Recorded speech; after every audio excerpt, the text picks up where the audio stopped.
morning, everybody, again. Hello. And it goes quiet. My name is Nat Morell. I work for the NHS here in Dumfries and Galloway, and I am honoured to be the person who gets to welcome you here and do the housekeeping things this morning. Before we get into that, I see that there are lots of people sitting at tables together. Some of you will know each other, some of you won't. So I'd just like to take this opportunity to give everyone a chance to get to know each other a little bit better, because we're going to be with each other for the rest of the day. So I think it's good that we're a bit more familiar with each other. So if you'd just like to turn to the person next to you just for a few seconds and talk about the best thing that's happened to you so far today. Just for a few seconds.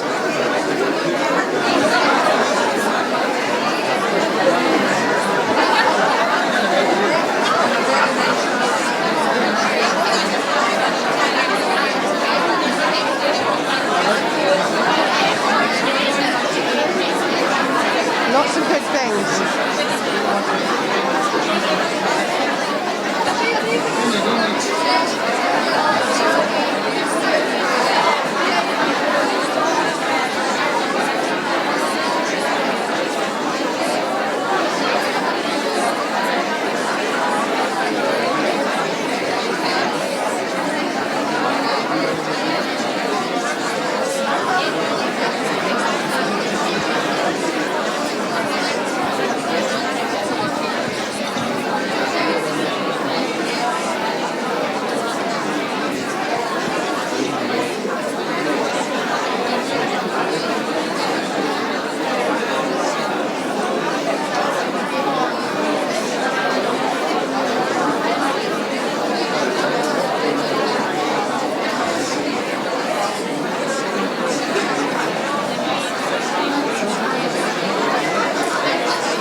Okay, everybody.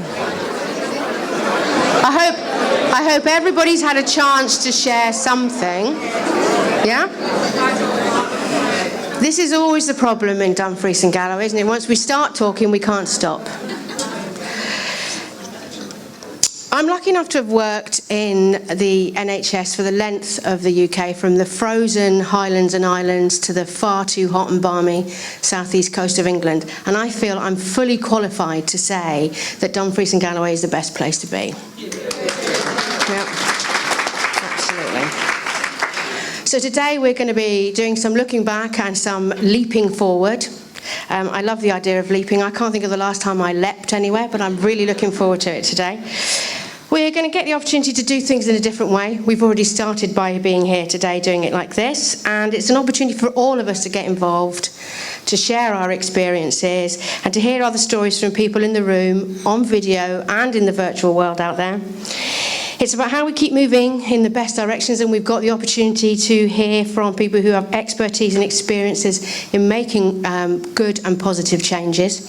But before we do all that, I need to tell you about the toilets.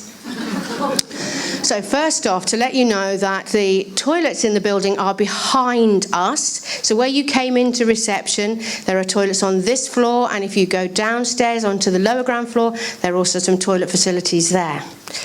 I need to tell you also about the live feed. So everyone will have been asked when they came in if they're happy to be on the live feed. If you weren't asked, or you've changed your mind, or you're worried about it not getting your right side, your best side in, you can absolutely check back in with reception. Fire exits. Because I have a mic and a phone with notes on, I can't do the air hostess bit, which is a very disappointing thing. But we have fire exits on both sides of us in this hall, and the muster point, so this side and this side, two on each side, and the muster points are at the front of the car park. So keep going round to the car park, to the very front of the car park, and that's where we will muster. Is that all right with people? We're okay with that. running order, I just wanted to mention this to you as well. So everyone's had an agenda, everyone's got some agendas on the table. I'd like you to refer to this today as a running order. Because as I've said, in Dumfries and Galloway, we do really like to get involved and have a good conversation. So we know that these things will be happening this morning, and what we definitely are sure of is that lunch will be at 12:30, because food is very important, and everything in between will happen, but those times might not be exact. So that gives us an opportunity to make sure that everyone has time to share their stories and ask their questions. Is everybody okay with that? Yeah, that's how we're going to do that. Is there anything else that you think I haven't mentioned in terms of that old housekeeping stuff? Are we all right? Everybody knows what's going on? Okay. So lunch is at 12:30. Focus. We can make it. I'd like to introduce you, if I can step back to Andy Ferguson, who is the chair of the Integrated Joint Board for Health and Social Care in Dumfries and Galloway. I think we will refer to this as the IJB, so I can get a breath in too, yes? Yeah. So when you hear the IJB, that's what we're talking about. And I just want to share my experience of working with Andy. And I've written here, and I checked in with him, so I'm okay to say it. But he really is a man who's not afraid to ask challenging questions, and he gets to the heart of the matter, which sometimes makes my job a little bit harder than usual, but always for the best reasons. So I'd like to hand you over to Andy. Thank you.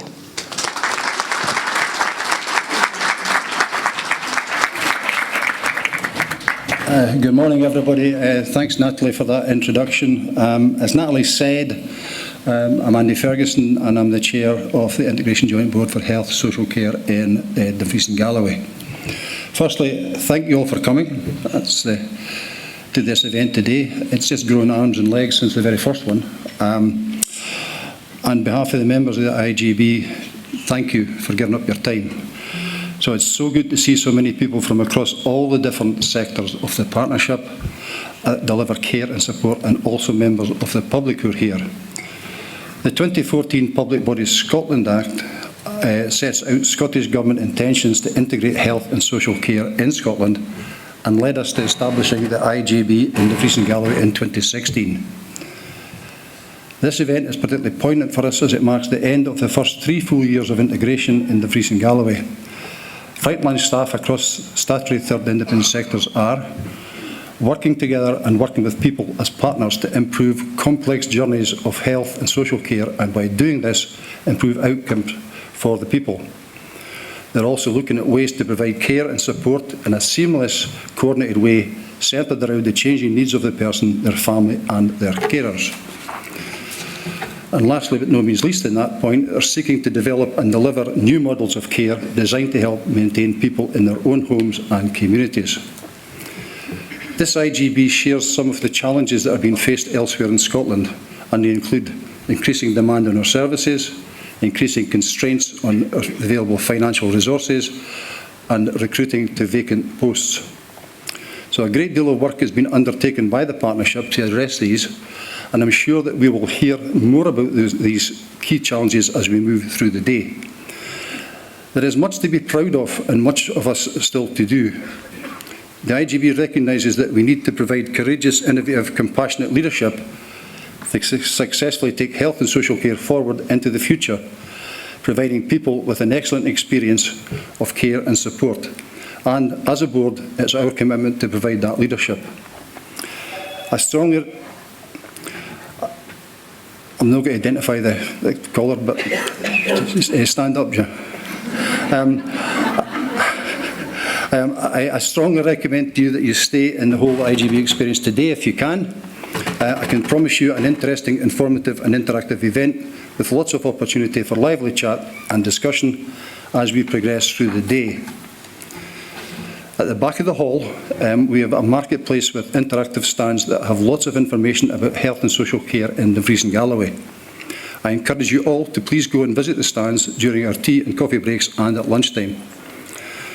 We will start the day with our third public annual review.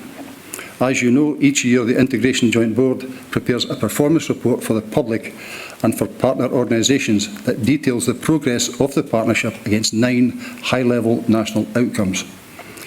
The IJB made a decision right at the very start of integration that in the interest of openness and transparency, we would hold the review of our performance in public, providing people with an opportunity to ask questions of the board directly and also provide a forum for broader discussion. This public performance review gives us all the opportunity to A, reflect on all the work of the partnership over the previous year, highlight the successes and the challenges for the partnership over the last year, and finally identify the challenges that lie ahead. It also gives you the opportunity to hear directly from the board where we are currently where we are in position of our delivery of the 9 national outcomes and our strategic plan. So ask us questions, meet with members of the board for broader discussion around these things that are of particular interest to you. This afternoon is an opportunity for us to consider and discuss together how we go forward into the future. There is an option for people to choose between 2 breakout sessions. One of these is a high-speed presentation event that packs in a huge amount of information about innovative practice and recent developments in health and social care across our region. The other session is the start of a conversation that will lead to the development of the new strategic plan for the IJB. So this is a real opportunity to influence and shape health and social care and support and how this is provided in the future. After the breakout sessions, there is a tea with the IJB, where I would encourage you to please come and talk to the people who sit around the board table. Talk to us about what matters to you. We want to hear it. We want to hear it from you. To round off our day, we have a truly inspirational guest speaker in Professional Eddie Obeng, thoughtful about our current Sustainability and Modernisation programme, or we've called SAM, programme of work. Eddie will be talking to us about change, embracing innovation and helping us to take the creative and courageous actions we will need to take in the future. As promised, we will start today with a review of our performance over the last 12 months. And to take us through the detail of this, I'm going to introduce our Chief Officer, Julie White. So at this point, I'm going to hand over to Julie and say thank you, and I hope you enjoy your day with us. Thank you.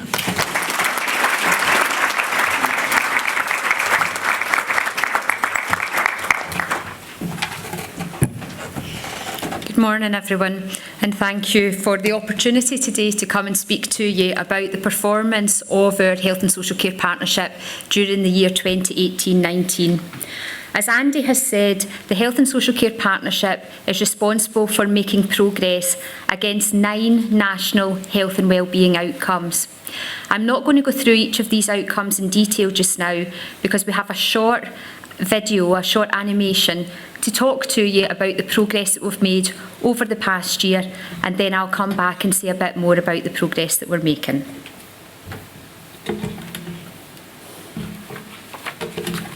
Did you know that across Dumfries and Galloway, 5 out of every 10 people in a cottage hospital could be supported in a more appropriate setting? People in their last 6 months of life spend 9 out of every 10 days at home or in a homely setting. In 2018, 62% of adults with long-term care needs were supported at home. This was the same proportion as for the rest of Scotland.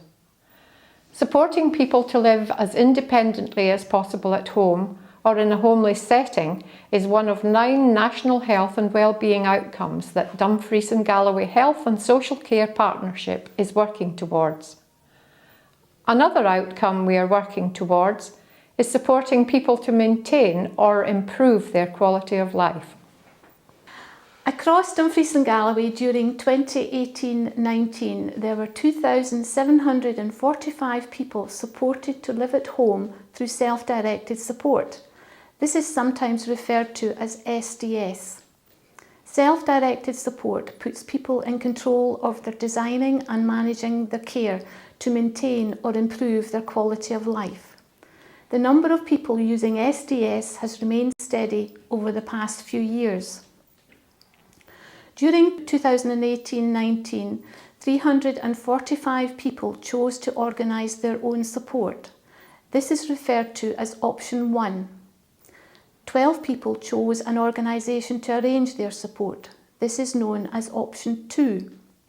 650 people aged between 18 to 65 years old chose to have their support organised by Health and Social Care Services. This is referred to as option 3. The largest group of people supported through self-directed support are people aged 65 years and older. During 2018-19, 1,738 people in this group chose to have their support organised by Health and Social Care Services. Of these, 800 people required 10 hours or more care per week. Supporting people who provide unpaid care and support is also one of the national health and wellbeing outcomes. Did you know that combined, each week people from across Dumfries and Galloway provide an estimated 400,000 hours of unpaid help and support?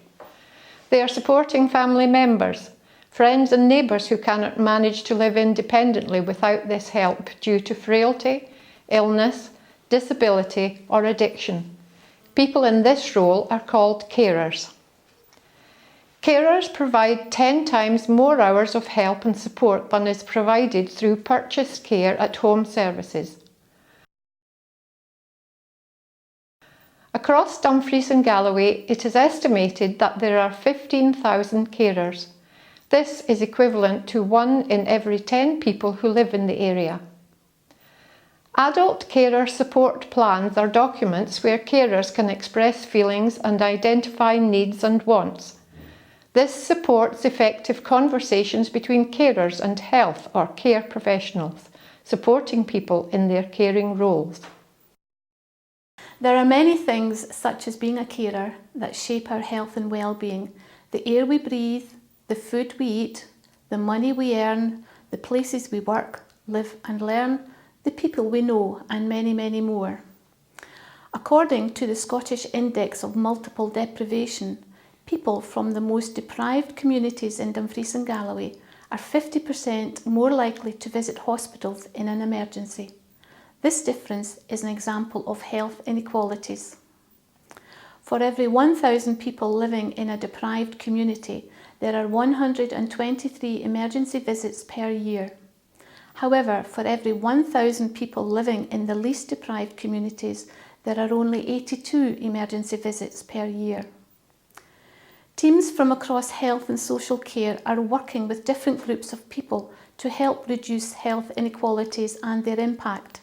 For example, health facilitators support people with learning disabilities to access services. During 2018-19, there were 412 referrals made to the Welfare Advice Clinic in Dumfries and Galloway Royal Infirmary and Mid Park Hospital. 87% of looked after children and young people completed a health and wellbeing assessment within 4 weeks. This is close to the national target of 90%. During 2018-19, there were 46,600 visits to emergency departments across Dumfries and Galloway.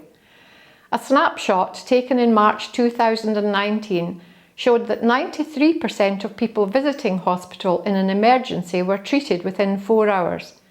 This is compared to 91% across Scotland. Also during 2018-19, for every 1,000 people aged 75 or older across Dumfries and Galloway, 618 days per year were spent in hospital when people were ready to be discharged.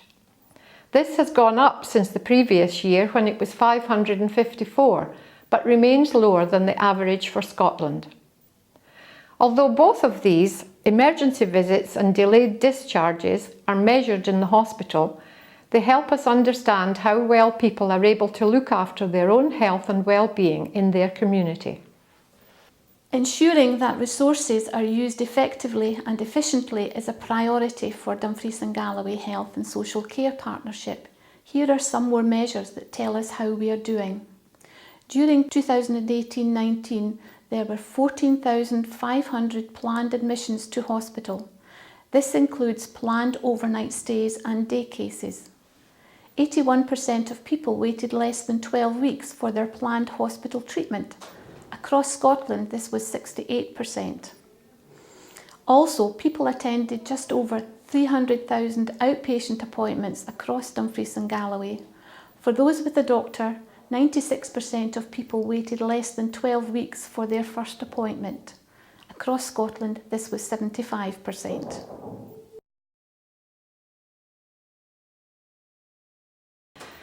It is estimated that more than 10,000 people work for health and social care organisations across Dumfries and Galloway. 4,000 people are employed by the Health Service. 500 people are employed by the Council's social work services. 4,500 people are employed by independent sector organisations such as care homes and care at home services, and 1,000 people are employed by third sector organisations. Plus, there are many more people who volunteer. In March 2019, the sickness absence rate amongst adult social work employees was 7.7%. Amongst health employees, it was 5.1%. This is above the national standard of 4%. Supporting people to be well at work and recruiting and keeping the right people are crucial to the Health and Social Care Partnership. It is important for the partnership to learn from people's experiences. There are many ways people can get in touch and tell us their stories. Email, phone, letter, social media, amongst others. The partnership's Facebook page regularly attracts over 6,000 hits. During 2018-19, the Health and Social Care Partnership received 418 complaints. This is against a backdrop of over 300,000 outpatient appointments, 36,000 admissions to hospital and 46,600 visits to the emergency department. Also, there were 228 instances where people took the time to contact the NHS feedback team to share their compliments. Our process for learning from complaints has been reviewed by the Ombudsman and the Scottish Government and has been identified as good practice. Learning from people's stories is one of the many ways the partnership works to keep people safe. Adult social work services have a legal duty to protect vulnerable people. During 2018-19, across Dumfries and Galloway, there were 4,500 referrals for adult support and protection. Of these, 1,000 referrals were identified as meeting the criteria for duty to inquire, and 100 of these went to a full investigation. Other ways the Health and Social Care Partnership works to keep people safe include telecare. This uses a range of emergency alerts to provide support and assistance that enables people to continue to live independently. 74% of adults supported at home use telecare to help them stay safe.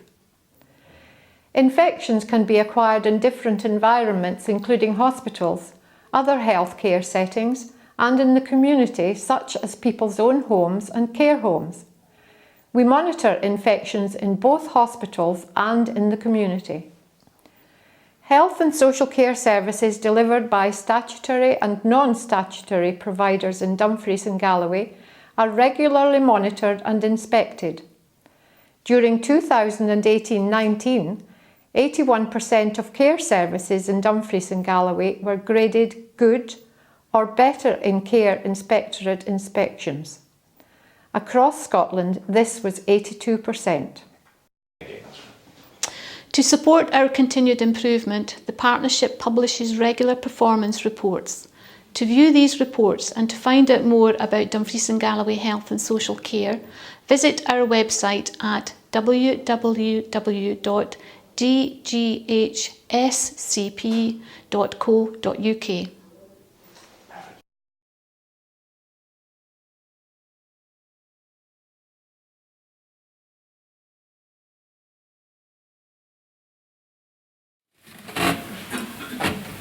Hopefully that short animation has given you a flavour of the breadth of activity that goes on across the partnership within Dumfries and Galloway to deliver progress against the 9 national health and wellbeing outcomes.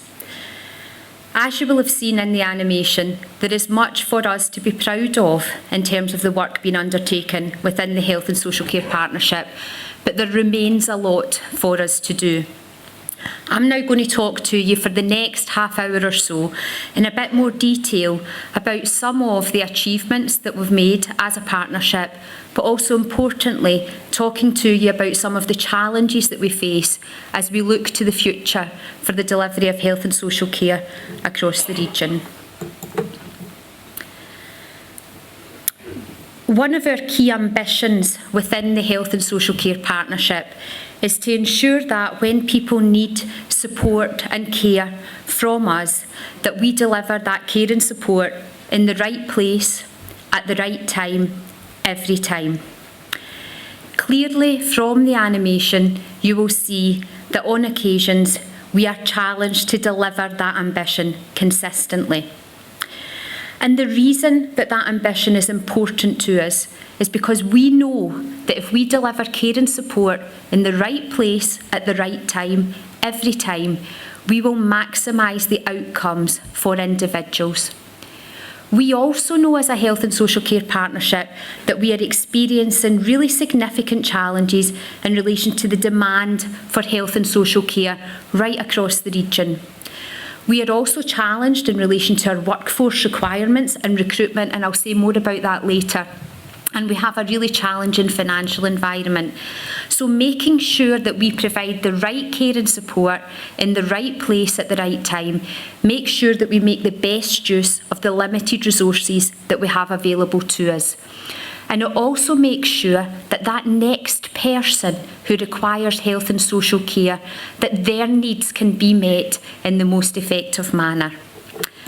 So one of the ways that we measure how well we are delivering that ambition is by monitoring the number of people who are delayed in hospital. And what we know is that as a partnership, historically, we've been one of the best performing partnerships in Scotland in relation to that indicator. However, more recently, our performance has deteriorated and we are experiencing real challenges with this indicator. So what you heard in the animation was that there are approximately, for every 1,000 people aged 75 or over, that there are 618 days a year where people spend time in hospital when they don't need to be there, when they're ready to be discharged. What does that actually mean? Well, what it means is, for me, a more appropriate figure would be that in September of this year, on average, in every day in Dumfries and Galloway, there were 63 people whose needs could have been more appropriately met in a different setting. And those 63 people would have been in DGRI, would have been in Mid Park, would have been in one of the cottage hospitals, or would have been in the Galloway Community Hospital. And each month we undertake something called our Day of Care surveys across the partnership. And those Day of Care surveys help us to understand whether or not people's needs are being met in the most appropriate setting. In the most recent Day of Care survey that we undertook, around 20% of the people who were in the Galloway Community Hospital could have had their needs better met elsewhere. Around 25% of people who were in DGRI could have been supported in a different setting, whether that be their own homes or in a cottage hospital setting. And over 50% of the people who were in our cottage hospitals could have had their needs met elsewhere. Now that, for me, in terms of those figures, are really important for us to really understand the reasons why we are not delivering that ambition of supporting people in the right place at the right time, every time. The reasons behind that are multifactorial and really, really complex in terms of the reasons that people are delayed in hospital. But we know that there are some really common reasons across Dumfries and Galloway that we're working very hard as a partnership to try to address. So we know that one of the most significant reasons that people are delayed is because they're waiting on a care package to enable them to be supported appropriately at home. We also know that people can be waiting on a care home placement of their choice. And also in Dumfries and Galloway, we have delays due to people going through a complex legal process known as guardianship. But what we know is that if we can provide the right care and support to people in their own homes or in a homely setting, such as a care home, we will maximise the outcomes for those individuals. What we also know in Dumfries and Galloway is that 80% of our care at home services are delivered through the third and independent sector, and 100% of our care home services. So as a partnership, we are working with our colleagues in the third sector and the independent sector to think about how we address the challenges that we're facing around the delivery of our social care.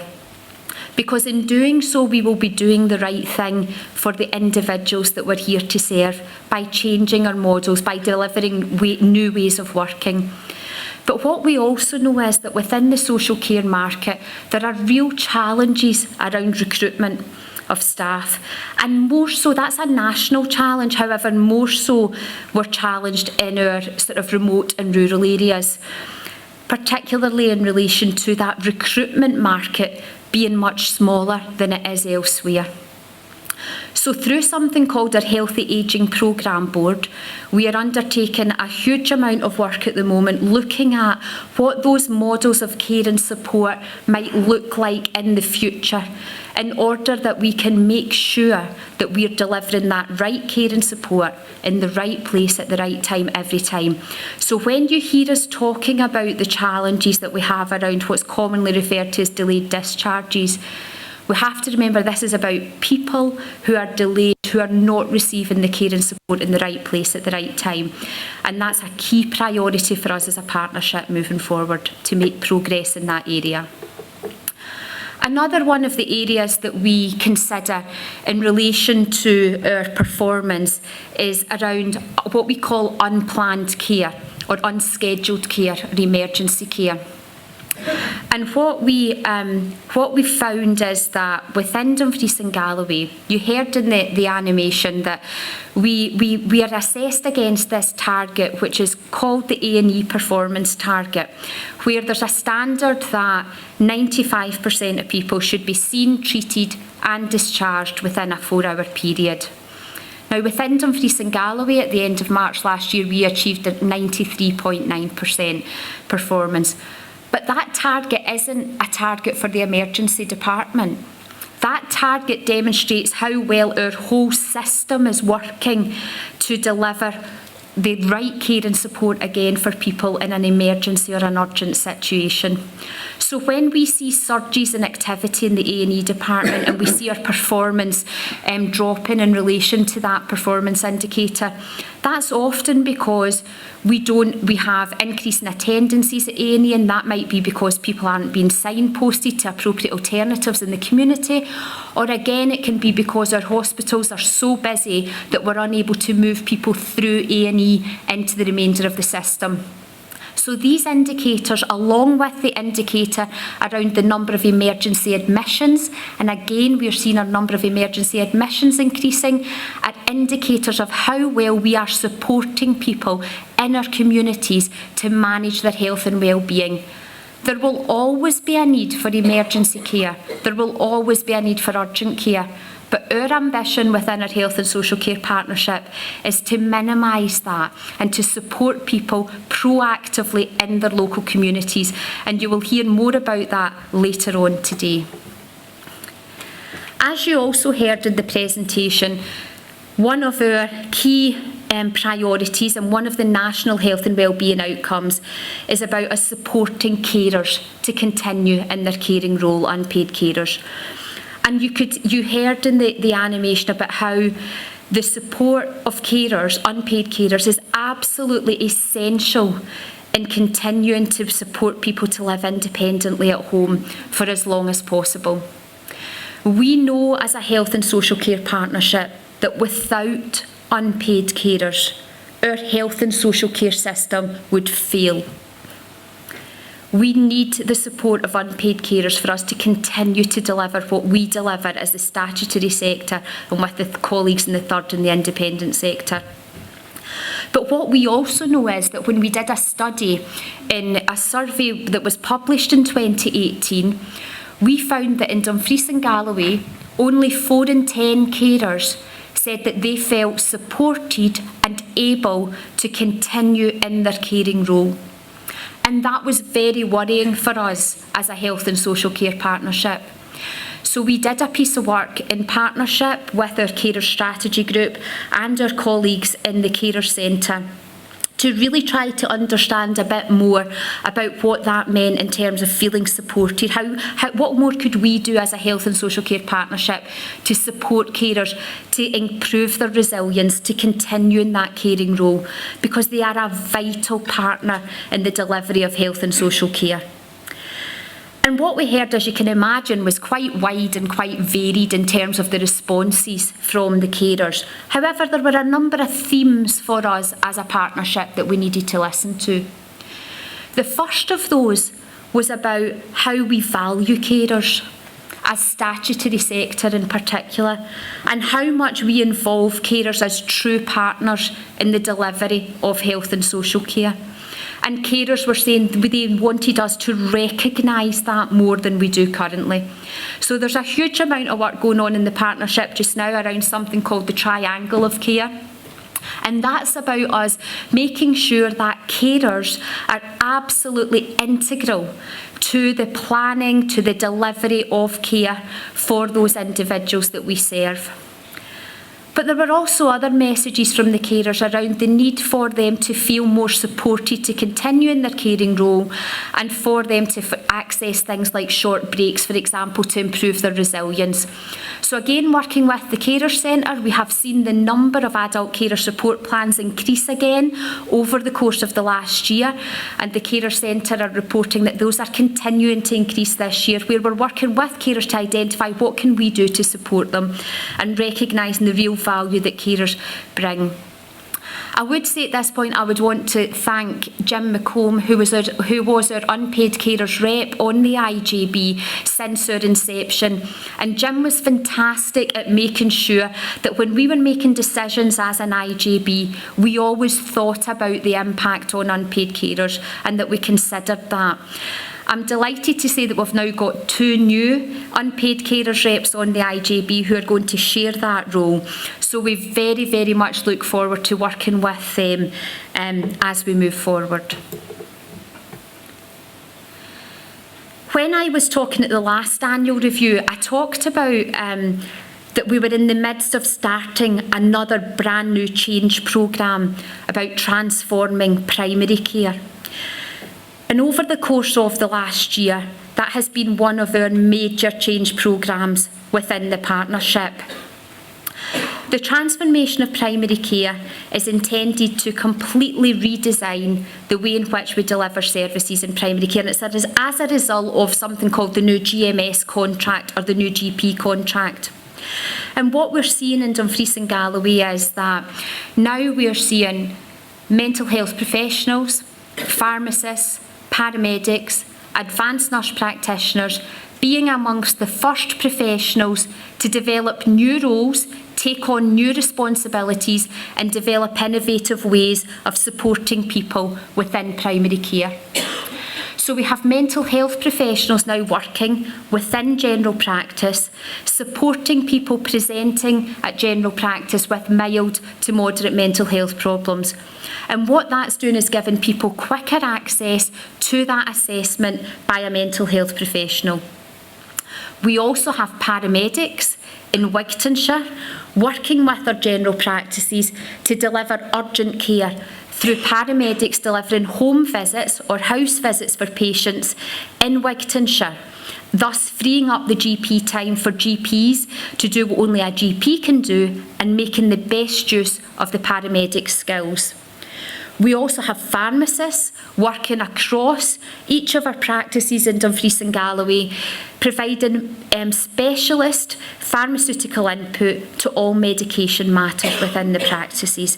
So these are all in the early stages, they're all in the infancy, but what they are showing is that we will be delivering a new model of care and support within primary care that will look very different in the future to what people in Dumfries and Galloway have experienced in the past. One of the other indicators that we are assessed against, we heard about it in the animation, was about how we address health inequalities. And that's been an indicator that I have to say as a partnership we've sort of struggled with in terms of how we're measuring that and how we're demonstrating if we're making progress against it. So one of the indicators that we do look at in relation to health inequalities is about the proportion of pregnant women who are booked with the community midwifery team by 12 weeks of gestation. Because we know that there is evidence that for women who experience poorer outcomes in their pregnancy, we know that there is evidence that they are less likely to have booked with the community midwifery team. So what we've been doing is we have been identifying vulnerable women, and we have been encouraging and advising them to book with the community midwifery team as soon as possible. And you can see over the course of the last 3 years, we've narrowed the gap between our best performing communities and our worst performing communities. But that's something that we will continue to work on to reduce that inequality gap. We are also commencing another programme of change within the Health and Social Care Partnership this year called the Best Start Programme. And the Best Start Programme is a programme of change and transformation in maternity and neonatal care. And that programme is intended to ensure that we address challenges of the issues of vulnerability, the issues of continuity of care, and making sure that we put the woman, her partner, her family at the centre of what we do. So there's going to be some changes to maternity services over the course of the next year, and you'll hear more about that at the next annual review. We're just starting that programme now. I talked a bit earlier about our performance in relation to unscheduled care or unplanned care. But as a health and social care partnership in D&G, we're really lucky in that we've had all the responsibility for all of our acute services delegated to our partnership. So therefore, for us as a partnership, we're also really concerned about how we are performing in relation to our planned care targets now. So those are commonly known as our waiting times targets. So generally within Dumfries and Galloway, we are performing above the Scottish average. However, it's important to say that we are experiencing greater challenge this year than ever before in relation to our performance of our in relation to waiting times targets. And the reasons for that are similar to the reasons for all of our challenges, that we are seeing that increasing demand for all of our services. We have got challenges in terms of our workforce, in terms of our recruitment and delivery of our services within our workforce. So we are starting to see challenges, and we've developed something this year called our annual operational plan, which sets out how we'll deliver our waiting times targets. But it's important to highlight at this review that there are ongoing challenges with the delivery of those within Dumfries and Galloway this year. Linked to the waiting times targets, we have a number of targets that are specific to the mental health service. However, the delivery of improvements in mental health and the continued delivery of excellent high-quality mental health services remain a key priority for us within the partnership. We are continuing to deliver against the treatment time for child and adolescent mental health services. However, we are experiencing some significant challenges around delivery of our performance in relation to our psychological therapies waiting times. And some of the reasons for that are that we know that in Dumfries and Galloway we've got the highest rate of referral in Scotland to our psychology services. But we also have experienced challenges within psychology around recruitment. But again, we've thought about we have to modernise and reshape our psychology services in order for us to meet that demand. So we've been doing a lot of work up until now, things like having psychologists based in some of our general practices, again, being able to provide that more rapid access to psychological therapies, introducing things like group work, introducing things like computerised cognitive behavioural therapy. But there is much more for us to do in order to deliver that target for psychological therapies, and it will be one of our priorities over the coming year.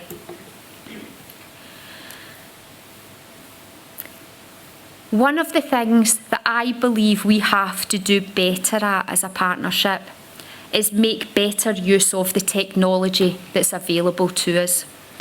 We know that technology can be used to support people to live independently at home, to manage their long-term conditions, for example, through the use of something called home and mobile health monitoring. We also know that technology can be used to avoid unnecessary travel in a rural area like Dumfries and Galloway through something called Attend Anywhere. We also know that technology can be used to support people to live independently at home for longer through the use of telecare. And we know that technology can be used to deliver high-quality clinical services when they're required. My challenge to our partnership, though, is that we don't do enough of that. And we need to make the use of technology the norm.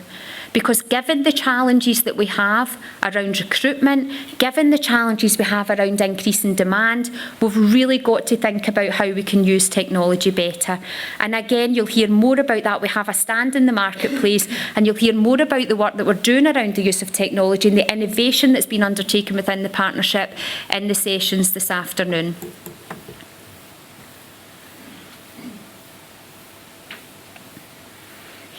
Our workforce within health and social care are our key asset in terms of our ability to continue to meet the needs of the people that we serve within Dumfries and Galloway. However, attracting, recruiting and retaining staff within both the statutory sector and the third and the independent sector remains a significant challenge for us within the Health and Social Care Partnership. We've made this an absolute priority for us. Over the course of this year, we have now recruited a workforce sustainability team who will be working with us to think about new ways of attracting people to come and work in health and social care. I talked earlier about the challenges that we have in recruitment in the social care market. However, I'm sure many of you will be familiar that those challenges exist right across health and social care. We've heard for some time now in Dumfries and Galloway about the challenges in medical recruitment, whether that be in consultants or in general practice, and those remain very real challenges for us. But we're now experiencing challenges in all of our professional groups, whether that be in nursing, in AHPs, in care providers. We are experiencing those challenges everywhere. So our key area of focus has to be about how we make working in health and social care in Dumfries and Galloway the best place to work.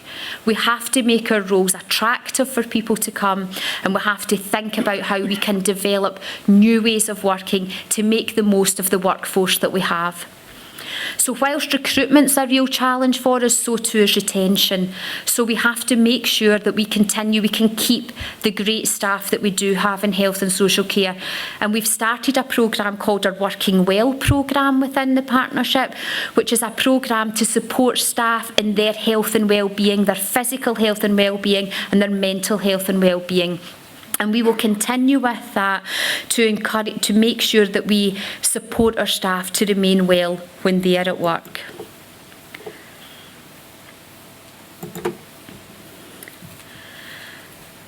So, our financial position within the partnership. Again, we're really fortunate in Dumfries and Galloway, as I said earlier, that we've had all of the operational health services delegated to the partnership alongside adult social care services. And that's fantastic because it gives us the opportunity to have real transparency in terms of the use of that resource right across the partnership. However, 2018-19 was an extremely challenging year for us financially. And we had to live within some really quite stringent sort of financial measures, and there was an increased expectation for us as a partnership to deliver savings. In 2018-19 we delivered over £13 million of savings against a target of £15 million.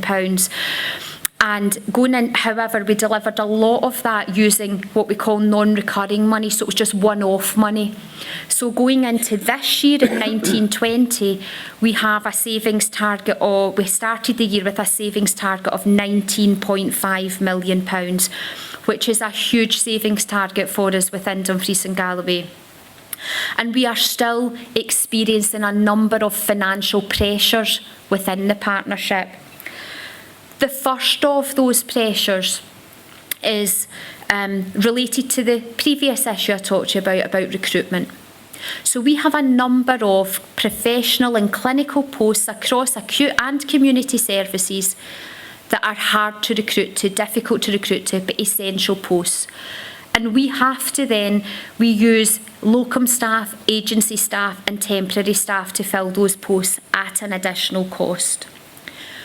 We know within Dumfries and Galloway, the single biggest thing we can do to impact on our financial position is to recruit to every one of those hard to fill posts.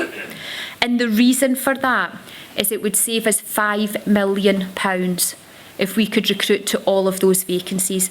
And that's because of the additional cost of recruiting temporary agency staff, etc., into those roles.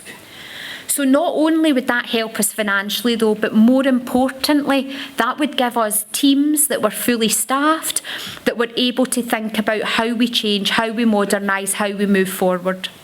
So that is a key risk for us and a key challenge that we'll focus on in the coming year. The second of those financial risks that are facing us is around prescribing and the cost of prescribing. And we see that cost increasing within primary care, but we also see the increasing cost of new drugs and new therapies coming onto the market. So we need to continue to work with our clinical teams to look at how we can undertake the most cost-effective prescribing within the partnership. The third of the financial challenges that's facing us right now is that issue I talked about earlier around the sustainability of our social care market. Given the increasing complexity and demands placed on our social care providers and the challenges of recruitment, coupled with our financial challenges, that's a real risk to us as a partnership and something that we will be absolutely focusing in on over the course of the next year. And finally, the final financial risk I would highlight to you would be around our ability to deliver against all of those waiting times targets within the resources and the capacity that we have, again linked to the financial challenge and the recruitment challenge.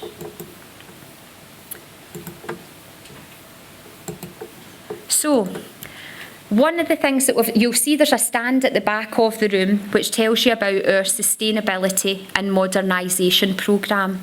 So against that backdrop of increasing demand, challenges in recruitment and our financial challenges, we launched at the end of August our new programme of change called our Sustainability and Modernisation Programme.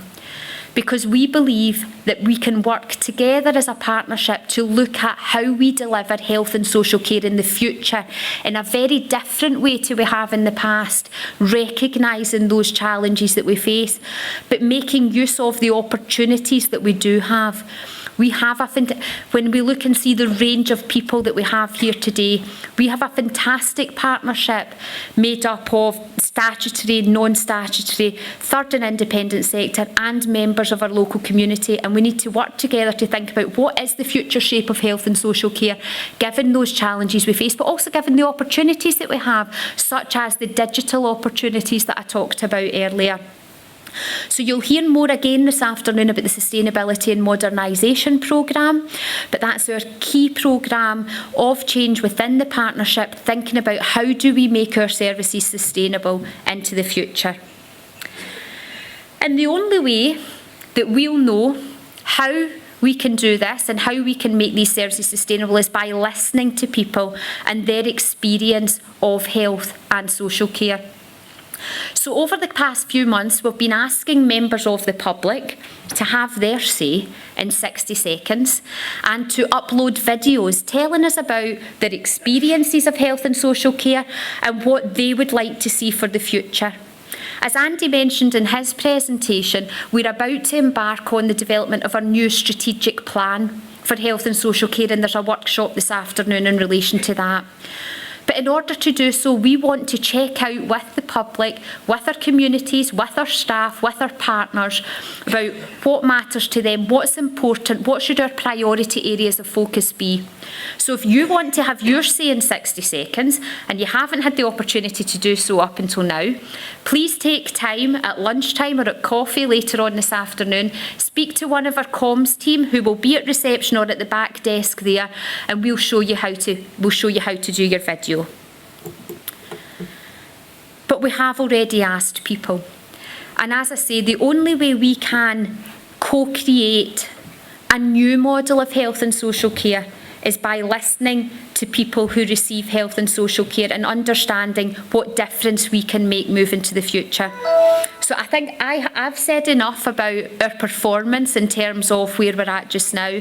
I'm now going to finish by handing over to people who have experienced health and social care within our partnership over the last year, and ask you all to listen to them and their thoughts about what we need to do differently in the future.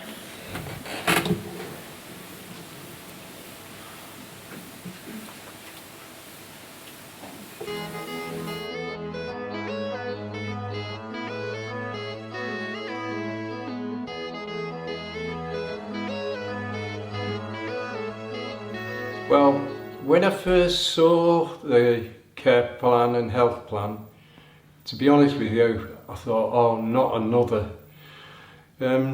It seems to be rather too often that you're faced with these things, and they're a bit daunting in some respects because they touch on subjects that you're not really very comfortable talking about, and perhaps you don't even want to think about. But after a while, I looked at it again and again, and I came to the conclusion that it's actually a very positive document. That it was very well written in the sense that it explained what it wanted you to do. It gave you a real sense of it being about you and how you could be supported both in your care now and in the future, and your health needs now and in the future. Overall, I think the document is a very positive one. I think the greatest thing about it is that you actually are in control and you can make decisions about your future, and you may be able to make decisions that you couldn't at a later stage because you might not be well enough to really make those decisions. I'm about to go into hospital. I'm going in for some surgery, and as a result of doing the thoughts about the document, I'm now aware of the need to actually take the document with me in my pre-assessment point and when I have the surgery. The same goes really for the GP, because keeping the GP up to date with where I'm at, etc., means that they, because they've got the document, they can actually respond to the here and now of my needs. And, you know, so I'm already using it practically.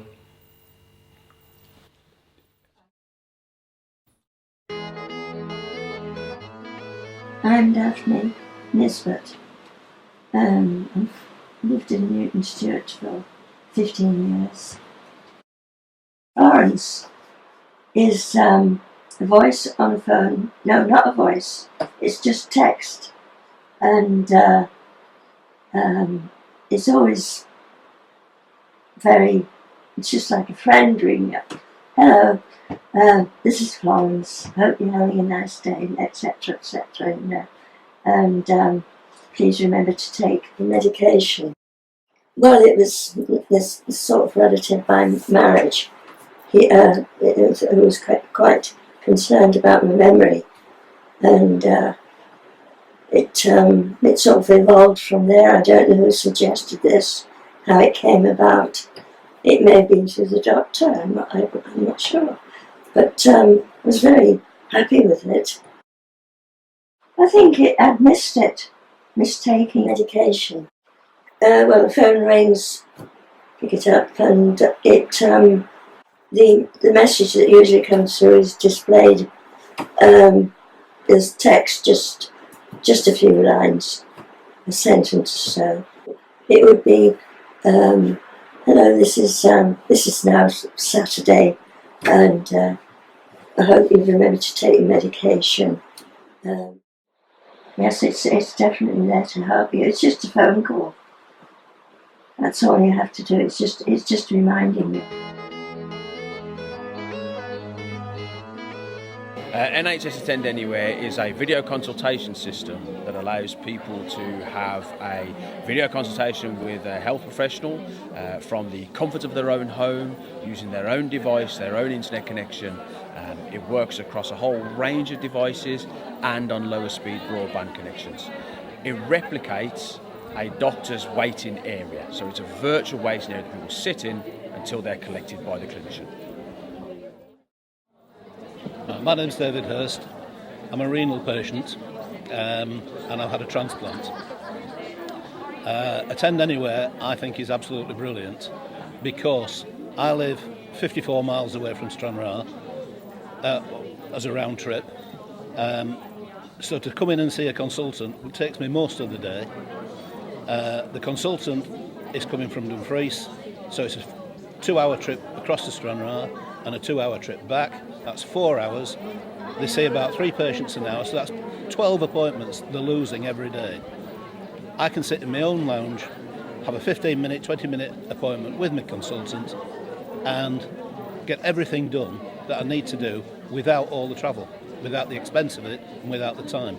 The other thing I can do is I can go to my GP, have my bloods taken several days before so that when I see my consultant on Attend Anywhere, she's got all my blood results and she knows exactly what my problem is. So at the moment we're scaling up the use of Attend Anywhere across the region, across the Health and Social Care Partnership, working with a number of specialities across acute outpatients and mental health to be able to offer people appointments either from their own home, using their own device, or from a place in their locality that is closer to home for them to travel to. Absolutely. The system itself is as easy as using Skype. It's confidential and I can't see any drawbacks to it at all. My name's Kim. I come from a small village just outside Newton Stewart. It's probably about another 15-20 minutes from Newton Stewart, so travelling is a big thing for myself. I first come to hear about Attend Anywhere when I went to Dumfries for an appointment to see my oncologist. She had problems in the morning, so she was unable to travel from Edinburgh to Dumfries. So when I arrived, they asked would I be okay to do the video conference link with my oncologist. We were taken into a room and we discussed everything that we would have discussed at the appointment anyway, which was only going to be a 5-10 minute appointment. Because that worked so well, they actually rescheduled there and then the appointments that I was supposed to have 3 months later at Edinburgh to do exactly the same thing, to go to Dumfries and just have a video conference with my oncologist at Dumfries, which worked in a lot better, saved me 7 hours travelling. When I was first asked did I want to have this video conference link, it was a bit strange, will it work, won't it work? But because I was used to doing Skype and FaceTime with family from all over the country, I just looked at it as a way of it being the same. It was really nice, it was exactly the same, probably more clinical because it seemed a more friendlier, comfortable environment to actually be to be talking to somebody that way. Doing the video link is absolutely, it makes so much sense for this area. Once you've been diagnosed with cancer, you've got scans, you've got x-rays, you've got appointments. within a week you can maybe have 5 different appointments in 5 different places. I know myself that I did. So being able to actually maybe have this facility closer even than Dumfries, it would be absolutely brilliant.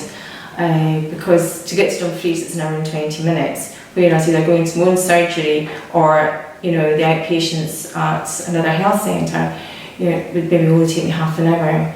Going to Edinburgh to meet up with an oncologist, saying that this is what we're going to do on your next visit, 5-minute appointment for a 7-hour round trip for myself.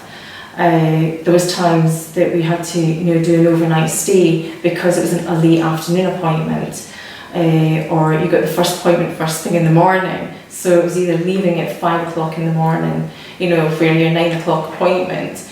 So the facility to actually do this, via video link is going to save everybody a lot of time. It's going to be far more relaxing because you're not getting yourself worked up with travelling. And you can actually just enjoy your day, enjoy your life, not having to think about a whole day's travelling just for a 5-minute appointment. Hello, my name is Laura Beams. I'm 41 years old, and I'm now in my own flat. I've been in my own flat for over a year. I used to live at home with my mum and dad up until last August, because it was a year in August, and I've managed with stewardship care support. It's cerebral palsy, and it means that obviously I'm in a wheelchair 24/7. And I need support with everything, basically. And obviously before I moved in here, mum and dad did that, and they still do. But now it's the carers, and we had to see how the care was going to work out and how much care was needed, because I have a lot of care. What else do I have here? I've got all my equipment, like in the bathroom. I've got a special toilet that I have, and a shower, and a shower seat. See, one of my pals, if she comes to visit, well, I know when she's coming, so you just look out the window. But if she was to come to the door, then I would look at my screen, know what time she was coming, and then I'd press the button, she would say, "Oh, hello, it's mine," and I'd let her in. And then when they were going, I'd just let her out.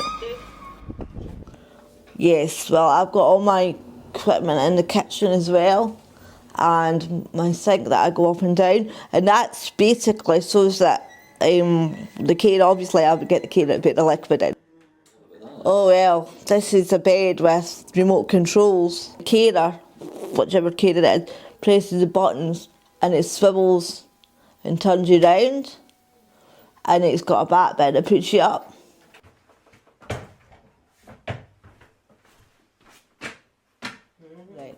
If I didn't have this bed, then a carer that I have overnight would have to phone for another carer to come, and by that time it would be too late, I could be in the loo. So that's why I've got this bed. Oh, my car's outside, and again, obviously, as you know, I'm in a wheelchair. So it's one specially that you can get a wheelchair in. And what it is that obviously it's anybody can drive it, my mum, dad or carers. But if it was carer, the carer would lift the lid and the pot would be the boot, and then take down the ramp, and then the carer would come behind me and make sure I was up the ramp, and then they would go down the other side, and then there's clips to clip the chair in. Well, I think basically, I know this sounds silly, but it's because, well, my mum and dad, they're not getting any younger. So there was that to it, but also for my own independence as well. You know, for everybody's sake, for the three of us' sake, so that I knew I was settled. My mum and dad, steward care, everybody knew that I was settled. Mm-hmm.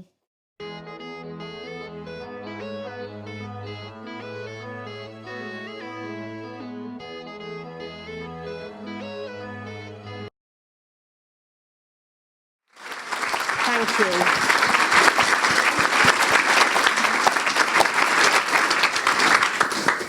It's stories that help us shift and help us move and help keep things going in the right direction. So thank you so much for sharing those.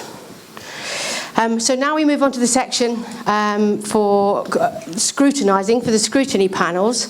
And I know that Julie mentioned the use of technology, and it wasn't that long ago that I would be walking around with a clipboard feeling important, but now I do it all on my phone.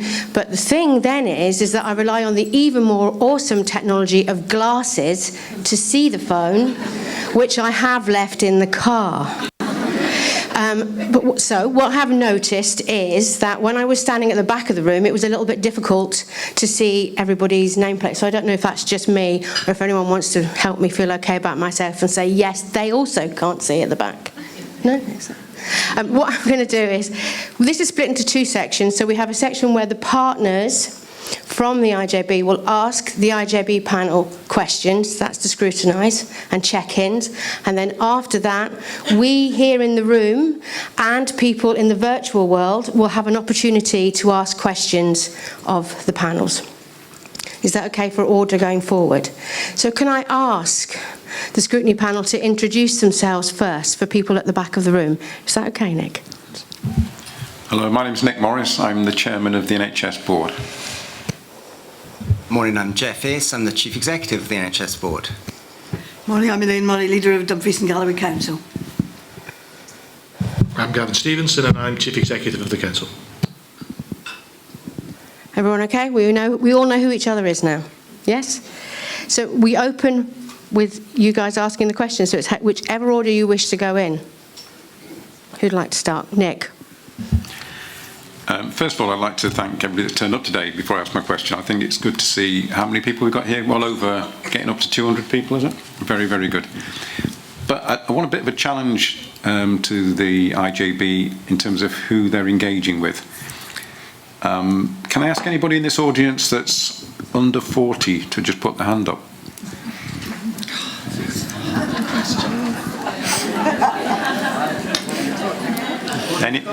Anybody under 25? Just a couple. Congratulations for being so young. I'm certainly feeling my age. My question is that the way we're going to be delivering health and social care in the future is going to be guided by the people who receive it, and the people who receive it are changing their view about what they want and how they want to receive it. And myself included, because I just had my birthday the other day. I won't tell you how old I am, but getting older. I have a traditional view about healthcare and social care services and how we should receive it. And I know that the younger people in Dumfries and Galloway have a different view. So my first question really to the IJB is, as much as it's really celebratory to see so many people sitting here today engaging with us, how are we going to make sure we have direct engagement with the younger people in Dumfries and Galloway?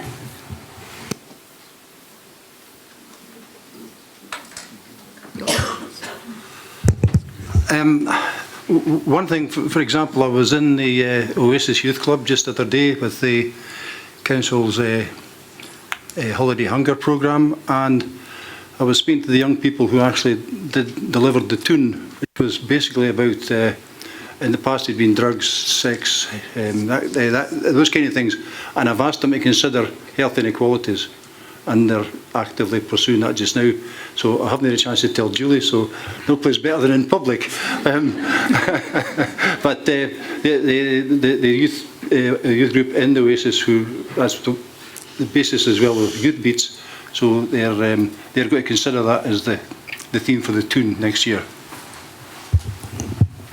I think, certainly from my perspective, Nick, one of the things that I think we need to do better as an IJB and as a health and social care partnership is to make more of the existing arrangements that are out there for engaging with young people.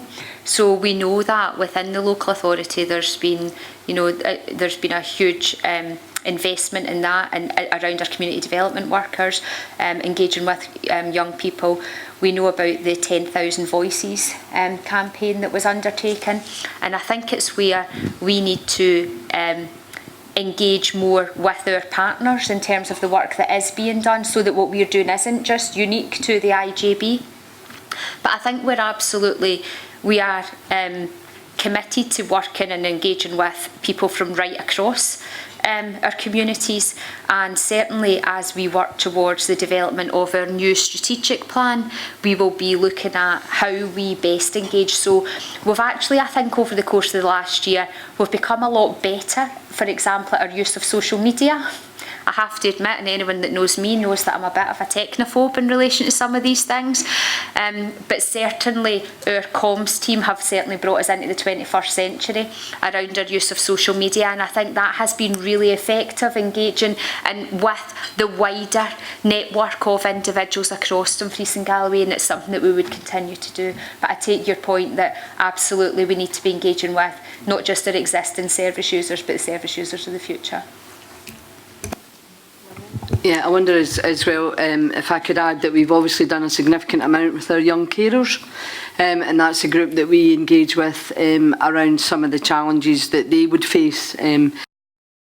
We also, through the Children's Services Executive Group, which is part of the multi-agency service delivery, have a significant amount of engagement through our colleagues in education services. And certainly in terms of health and well-being, that's something that we are looking to come alongside the 10,000 Voices survey that was undertaken. And if you haven't had an opportunity to look at that, the young people in Dumfries and Galloway have made significant comment about what will allow them to continue to reside in this area, and I think it's important that we all listen to that. So that's another way in which we are certainly taking on board the learning from both that survey, and our colleagues in education are looking at how we can get further information and engagement with young people through the many multi-agency pathways that are set up. Thank you.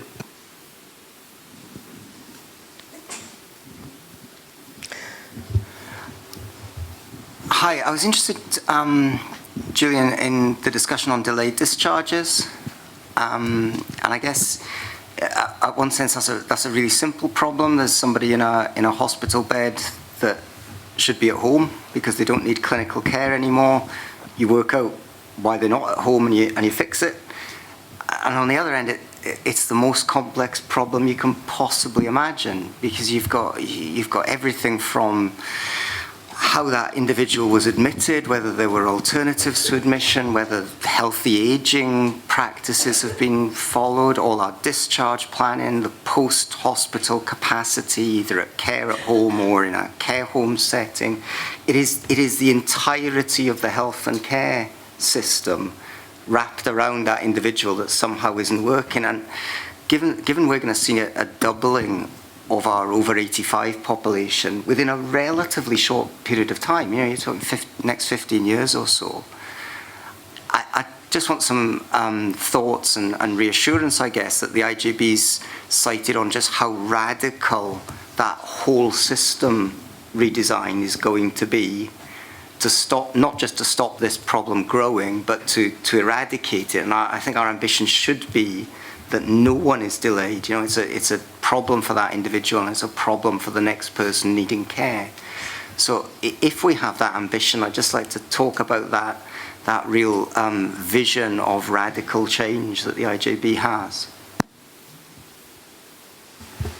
Okay, thanks for that, Jeff. I mean, I think you're absolutely right in terms of, as I said within the presentation, that when we talk about delayed discharges, this is, we're talking about people who are in the wrong place in terms of their needs could be better met elsewhere.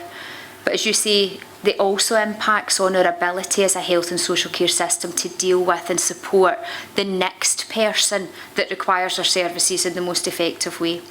So we absolutely, through our Health Ageing Programme Board, recognise that we need to change our models of health and social care moving forward, that what we currently do and how we currently do it is not going to work into the future.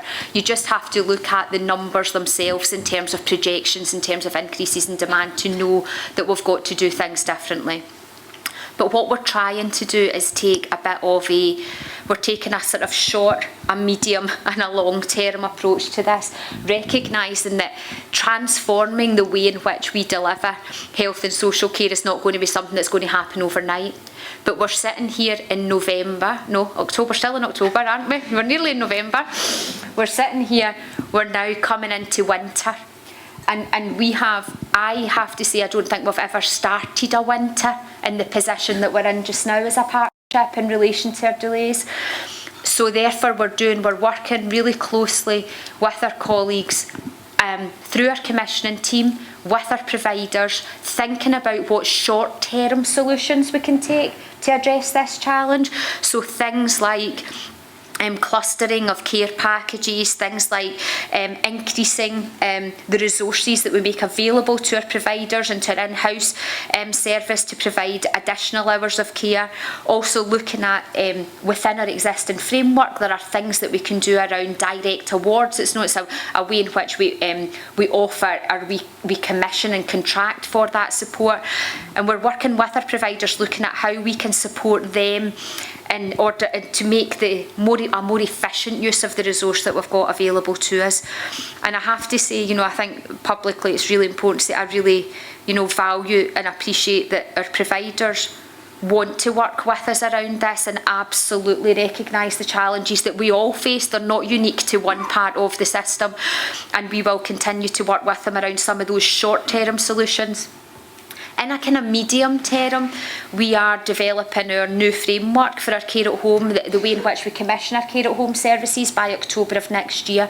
And we've got to again listen to our providers to understand what it is about the way in which we currently commission services that makes it difficult for them, and how can we work more effectively with our providers in our new framework, which will be of next year.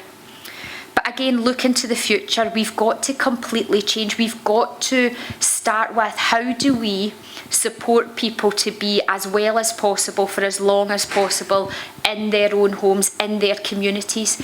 We've got to take much more of a preventative, anticipatory care approach to what we do. And the IJB is absolutely cited on that, recognising that somehow in this really challenging time of that increase in demand for all of our services, we've got to step back and we have got to take much more of a preventative approach. We've got to think about the long term. We've also got to think about what our models of support look like moving forward. So we've started to talk about things like extra care housing as a model in Dumfries and Galloway that we don't have at the moment, and that's about how we deliver a different way of supporting people in their own homes that's different to our existing model at the moment. So we know that we've got to work at a number of levels to address what you've absolutely described as a whole system challenge for us, and it is really complex and really difficult. But ultimately, what I believe is if we put the individuals at the centre of what we're doing, then working with our partners, working with the people that we serve, we have to identify how we can address this challenge given all of the other challenges that we face as a partnership. It is one of the single biggest things I think that we'll be facing us over the next year. I was also interested in the discussion around delayed discharge, because it is one of the things which as councillors is often raised with us, where people are unable to get back to their own homes. And some of the problems for providers are very similar to the problems you've described for the Health and Social Care Partnership in terms of retention and recruitment. And I want specifically, is there something that we are able to do working with providers to assist them with some of the recruitment and retention problems that they're facing, recognising that actually they're very similar possibly to some of the issues that certainly the Health and Social Care Partnership and parts of the council are also facing? I think there's probably a number of things there, Elaine. I think certainly at a very simplistic level, we've done things like our colleagues in Scottish Care have asked if we can advertise some of their vacancies through our routes at a very kind of operational level. But I think one of the things that we need to do, and I've talked about this for some time, and I have to say, we're making some progress, but we need to do more of, is we need to think about how we create career pathways within the Health and Social Care Partnership. If you, one of our IJB members, Jim Gatherham, who represents Scottish Care, Jim has often said to me, Jim sees it as a real sign of success when one of the carers from his care home might choose to go on and train to be a nurse or train to be a social worker or take on However, what we don't have within our partnership is a very clear pathway. And what we need to do is think about how can we make working in health and social care attractive. Now, for many young people, they might think they want to come in and they might want to be a carer, and that is fantastic, and we would support them and encourage them to do so. But for others who don't know about the breadth of opportunities that exist in health and social care, I think there's still, you know, quite a bit of a belief out there that when we talk about working in health and social care, you can be a doctor, a nurse, or a social worker. However, there is a multitude of professions within health and social care, all of which we're experiencing challenges within. So if we could develop a career pathway that encouraged young people into health and care and offered them then the opportunities for us to support them, to train in whatever, if they wish to, in whatever profession they wanted to, because we know looking to the future, it doesn't matter what profession we're looking at, we're going to have challenges in recruitment moving forward.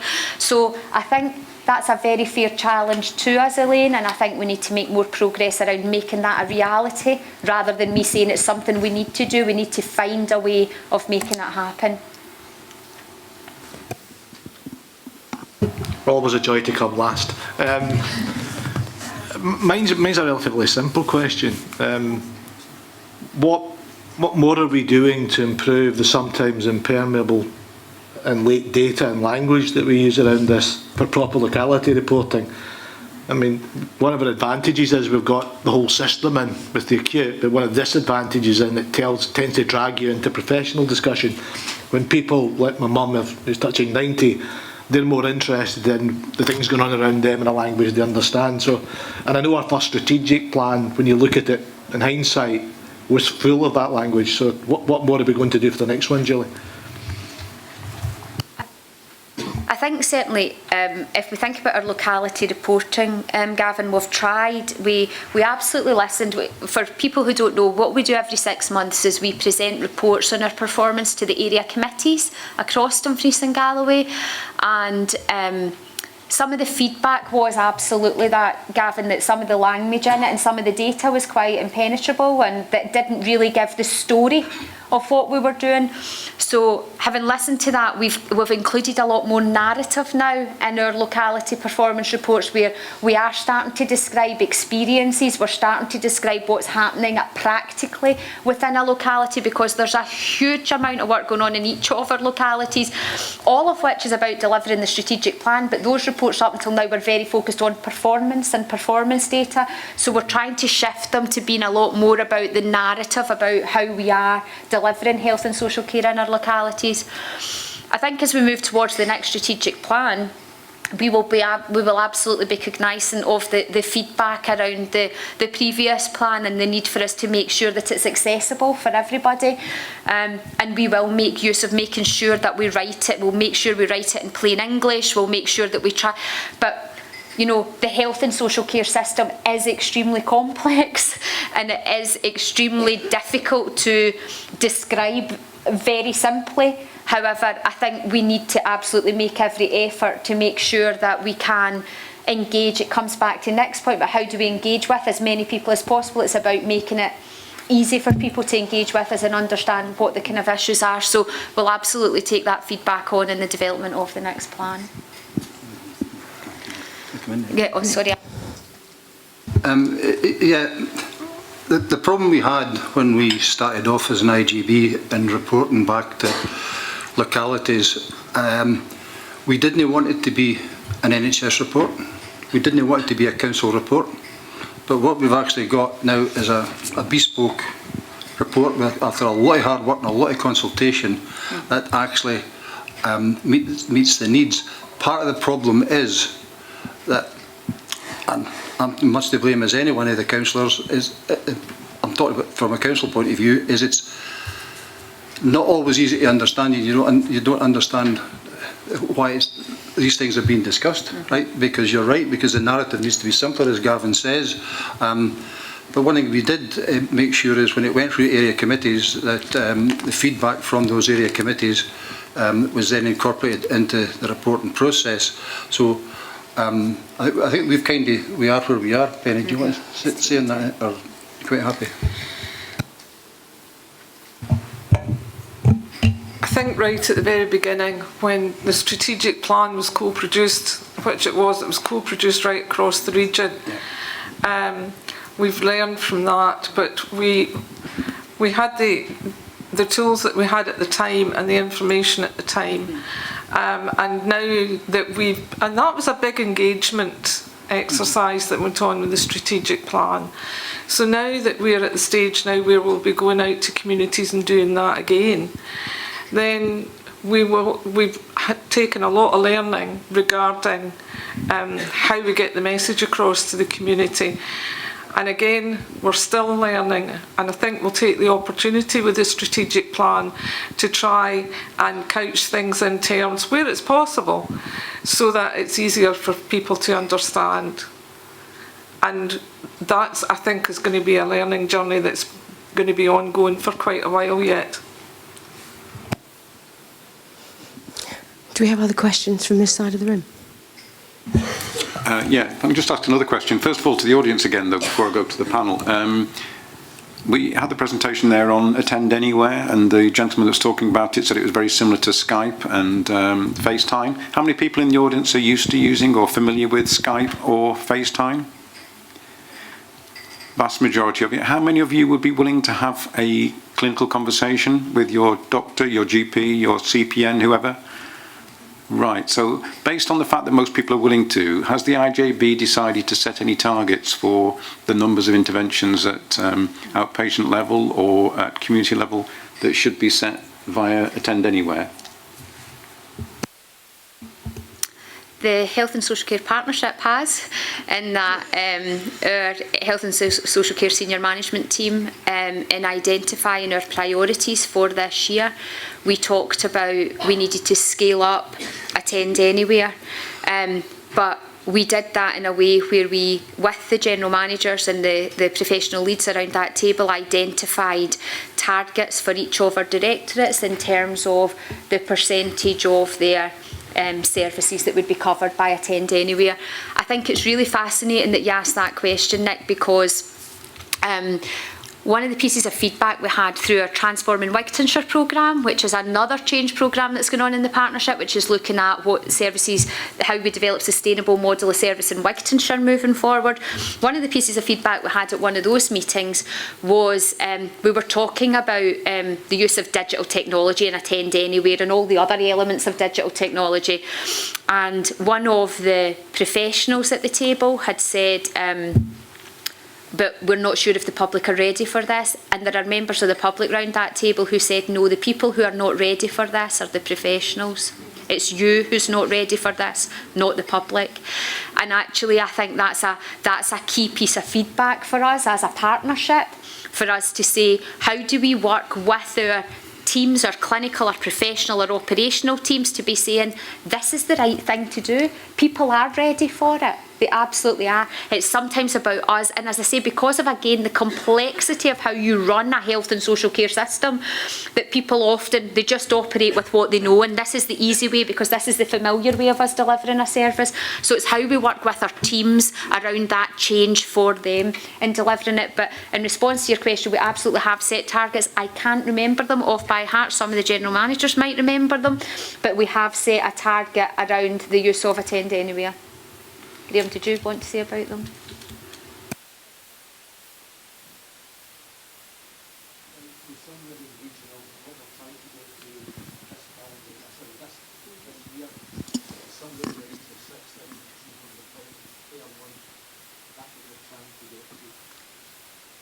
you want to say that again, Graham, with the mic? So it's not very... You have a loud voice, but maybe not that loud. Sorry.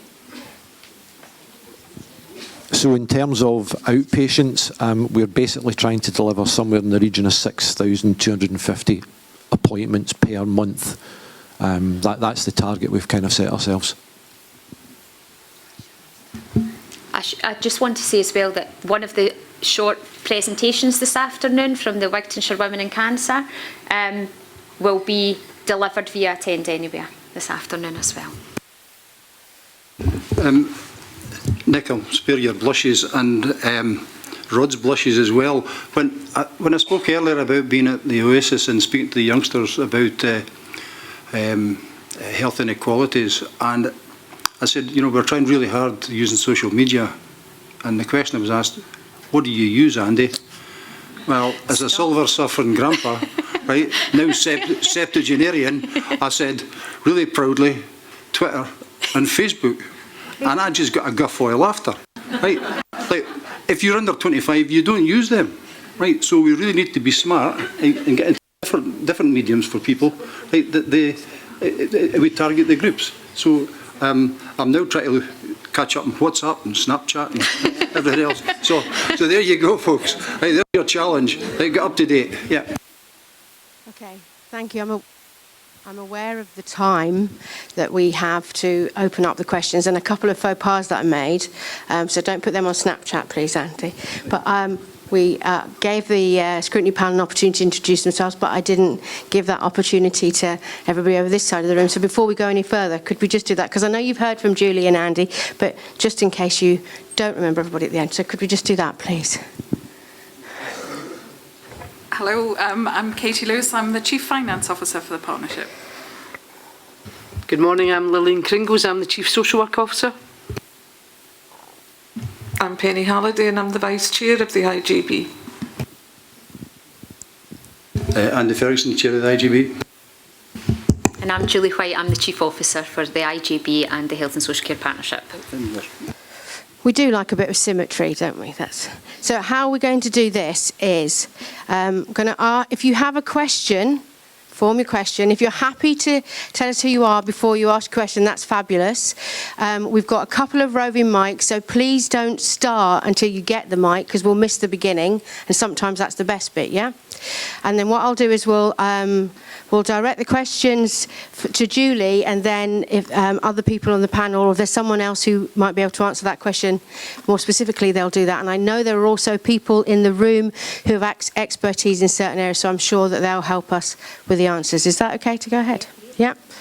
And as well, we're going to have some questions coming in from the online virtual community. Be ready for it, Andy. So who in the room would like to start? Who has a question and would like to go? So I'm going to go over to this person in the blue top for question number 1. You might need to wave and shout, because as I said, my glasses are left. Oh, no, I'm right to go. Awesome. Sorry. Thanks, Tim. Don't move very fast. Sorry. Good morning, everybody, and thank you very much for organising today. My name's Neil Kelly and I'm a general practitioner in Annan.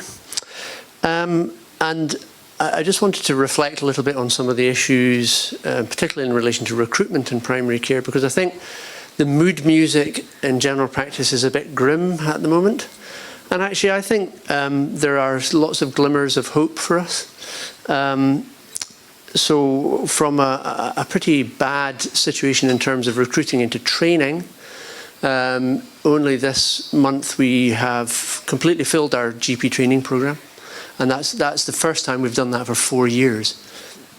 And these guys will come in February. After 3 years, potentially, we'll start hopefully filling GP posts in Dumfries and Galloway if we persuade them that it's a nice place to stay. We've embarked on a significant commitment to the ScotGem programme.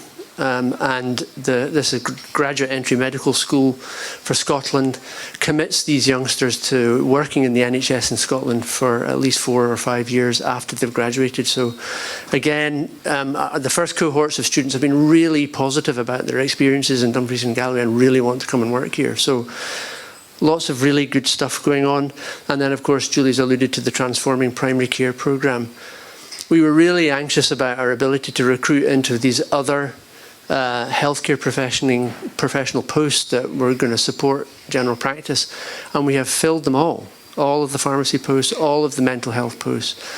Now we probably need more, and that will come out in the wash, but that's a pretty good start, I would say. So primary care is actually a very attractive place for people to work. My challenge, I guess, is one that's been thrown out already by the government, which is an ambition to spend at least 11% of frontline NHS spend in a primary care setting to deliver primary care services. And I just wonder what our plan is to deliver on that pretty ambitious programme.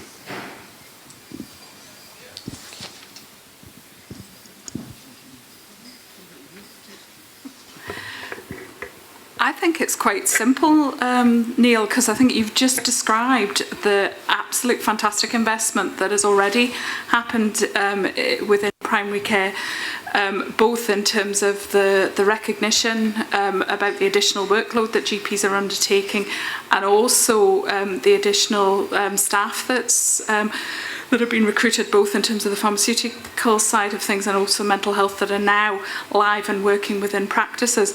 What we do know from government is that primary care is still being prioritised as an area of investment, and we do know that the additional investment that's going into general practice is increasing over both next year and the following year in the sort of the budget piece. So I think recognising our local position, I think and I'll remember that off the top of my head, but around about additional 4 million will have gone in for the primary care transformation programme by year 4 of that.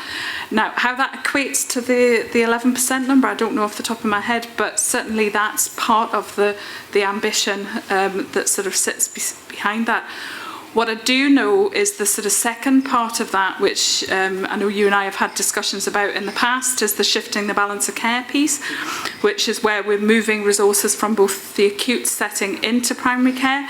That has proven much, much more challenging to release resource to deliver on that.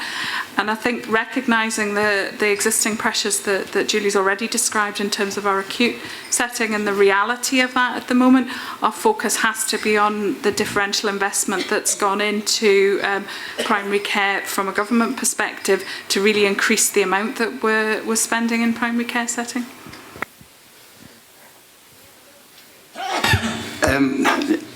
Neil, there was a very successful campaign down in Wigtonshire that involved the local councillors and other local people to bring young GPs down to see, do you fancy living here?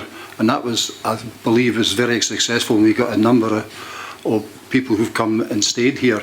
And I'm actually one of the challenge that I'm happy to accept is that we should maybe be rolling something like that out across the region. So have the local councillors and anyone else, some of the other local employers, because GPs usually come with a partner, not always, but the partner might need work as well. So we need to join the circle up in completely. Yeah. Thank you. Next question, we've got somebody at the front here who had her hand up before. We'll go here first. Thanks, Noel. I'm Vicky Keir. I'm a full-time partnership rep with the Royal College of Nursing, but I'm actually going to ask you a question with my carers hat on. I just want to ask, how is the partnership going to cope with the kind of influx of young people with learning disability or an autism diagnosis that for the first 18 years of their life have support through education, and then they come out of education and then they just drop off this cliff, and they're young people who are going to require support for a long time and support within the region for a long time. We mentioned in the presentation about self-directed support, but the way into self-directed support is not easy. The process doesn't feel easy, and these are a big group of young people who will require the support of the partnership, for some of them for the next 50 or 60 years. So I just wondered, how are we going to cope with that? I mean, I'll maybe kick off, and Lillian might want to say a wee bit about your comment, Vicky, in relation to the SDS issues, but certainly for me, we absolutely have recognised as an IJB about the need for us to be thinking and planning for that increase in demand in relation to people with a learning disability across our region. And the IJB has directed us as a health and social care partnership to develop a new strategy for people with a learning disability, which absolutely has to have at its heart issues around transition from young people's services into adult services, but also us thinking again about what our models of support might look like moving forward, and how do we work, and our absolute ambition. We had a couple of events just in August of this year in Stranraer and in Dumfries, where we were engaging with our partners, both in those who provide services for people with a learning disability, but also people with a learning disability themselves, thinking about what we need to do differently in the future, how we need to deliver health and social care in the future to better meet the needs. So that strategy is just actually very much in its infancy and just being developed, but it's one that we will take back through the IJB, thinking again about how we address, as you rightly say, we can predict what those challenges might look like in terms of demand, that increase in demand, and how we then as a partnership aim to deliver that. So that, as I say, it's a piece of work that's in its infancy, but it's something that it should be complete by the time we get to next year's annual review. We'll be able to maybe say a bit more about that then. Lillian might want to say more. I also want to reassure you that we have been doing a lot of work with staff to look at how we make the process of accessing SDS much easier. And that's through a co-production model of working with families that receive SDS payments.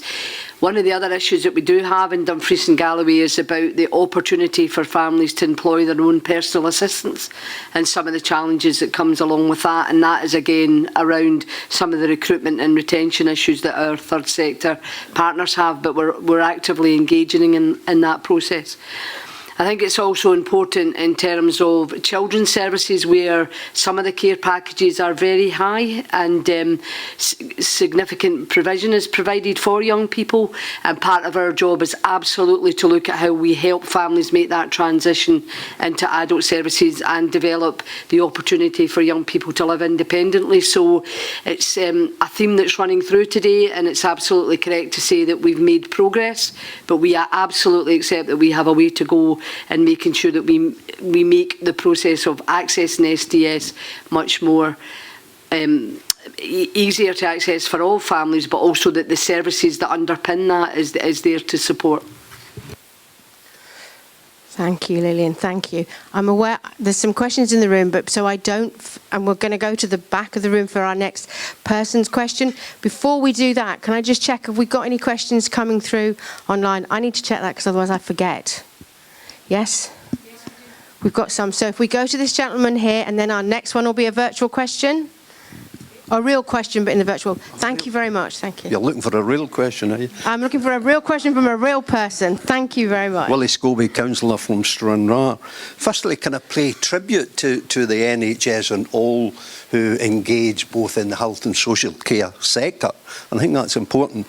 But whatever comes out of Brexit or the forthcoming election, I would hope everybody would be saying that the NHS is not for sale or for trading off with America or indeed anyone else, and I hope that's the unanimous message that we put out there. I would applaud Julie in her presentation, expressing, where we have achieved, but also recognising the problems. And I was impressed with the right place at the right time and right for everybody. But the needs aren't changing. And I hear what you say in terms of the immediate, the short, or rather short, medium and long term. But the only thing I see is changing is money and resources getting less and less. And you did say, some of the deficits and where you had to find the savings. So the people's needs aren't changing. But we need more resources, and for the IJB to be provided with those resources. So my question is addressed to Jeff and Gavin in terms of how do the NHS and Dumfries and Galloway Council work much closer together in providing those resources, one to provide the capital and the other one to provide the revenue to keep the places running. I'm particularly keen on the need, particularly in Stranraer, for more residential home setting and for more beds that are needed. And that will address the delayed discharge. That is a constant problem and an increasing problem. So my question is of Jeff and Gavin, how do we do that and working together to provide the residential homes, more care beds, because not everybody, it's right to keep them at home when they should be cared for in a residential setting. If I can kick off then, I think you're right in terms of the funding challenge, really. I think since probably the financial crash, 2009-ish, the uplifts for health have been considerably lower than the rate at which health costs are going up. And health has done a lot better than the local authority in those settings. So we've had 9 years of receiving less growth than our costs are going up. The council has faced actual real reductions. So between us, I think we've done remarkably well to keep things as stable in service provision as they are. We hand over everything that we receive from government. As you know, we're directly funded from Scottish Government. We hand that over to the Health and Social Care Partnership, so there is nothing else we can give. Health boards are funded according to the Scottish Government's funding formula, which gives us an allocation based on number of population, the age of that population, the morbidity of that population, basically how sick we are. Gives us a small allocation for rurality. I don't think that's enough, frankly, but it's one that we've raised repeatedly, and gives us a small allocation for deprivation areas. So I think in terms of your working together query, that is the absolute core. It's why we put all of health services into the IJB. It's the only partnership in Scotland where acute services are as part of the IJB, so that we could try and work wholly together without any barriers between the amount of money that the council's able to put in and the amount of money that health is put in. But you've really highlighted our fundamental, one of our fundamental challenges is that the resource growth at the moment is far below what we would have ideally wanted, and it really puts the emphasis on some of the presentations today about innovation and change. You know, these aren't optional. They have to happen if we're to maintain the sort of services that we know our population needs, and the pace of that innovation has to be such that it keeps up with this financial challenge, so that we're not cutting services as a result of the financial gap. We're actually able to modernise our way out of it and innovate our way out of it.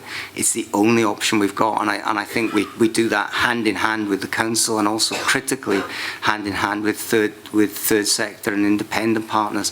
We're all in this together. You know, we all our families, including people around the tables here, we all depend on the health and care system in Dumfries and Galloway, and it's a huge responsibility for us to deal with that very challenging financial position and keep the show on the road. But I'll hand over to Gavin. Thanks, Jeff. I think tough choices, I think, is an easy way to put it. And I think, I think Councillor Scobie, you make a good point that when the bus stopped, we didn't have the assets and all the place and equality in the assets. So when the IJB came along, we didn't have the assets in the places we want them and the standard that we wanted them. And the problem with the rural authority is if you're in a city, it's dead easy. You close all the small ones and build a big one. That can't work. That's called efficiency in the old days. It doesn't work for us. I think that, you know, two things for me. One, the Community Planning Partnership tomorrow is receiving a report in Transforming Lincolnshire. It's going to discuss it, so that's all the partners looking at it, about the way forward. And I think that needs to be the driving document. It needs to say what is actually needed, and then I think we need to be creative. And actually it wasn't planned, but I've had a conversation with the chair and with the general manager before this meeting about some of that creativity. It needs to be a partnership approach. The idea that, you know, one care home is going to solve it. It needs to be a different type of asset, multi-asset. Is there ways councils can use its borrowing powers? I know that's one of the things that we've discussed before to help carry the risk. Because the problem, I think, the further west you go in a rural area, and all the rural areas suffer it, there's not a business model for the private sector that really makes sense. And with the banks being very risk averse, when you're trying to say, I need to borrow from a bank to invest, is there a way that we can handle the capital risk? And that's something we're actively exploring. So as the strategic document comes before the IJB for decision, we need to be ready with some of these models to deliver on what's needed. Now, we can't do everything because there isn't enough money in the system, but we can do something. And I think that document that I know that we've been waiting on, it's now near completion, that'll be the driver for it. And what the IJB recommends to be done becomes a direction for both Jeff and I, the Health Board and the Council. And I think that's the power of the IJB and the power of the consultation. That when the IJB decides that what needs done, it becomes a direction in both bodies to get it done. I think that's a different environment for us. So I can't promise everything, but I can tell you that we will be under no absolute challenge and scrutiny to deliver on what the IJB is asking us to do.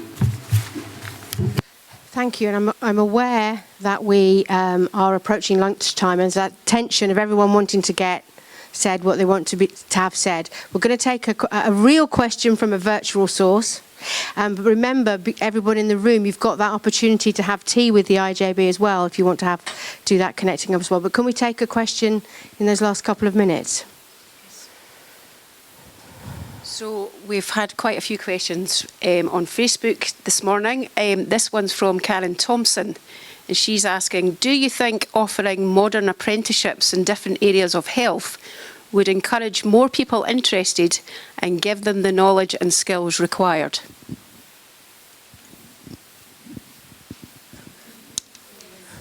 Yes. That's a very quick one. Yes, yes, and yes. Okay, we'll have another one. Nick. I'm happy to say a bit more.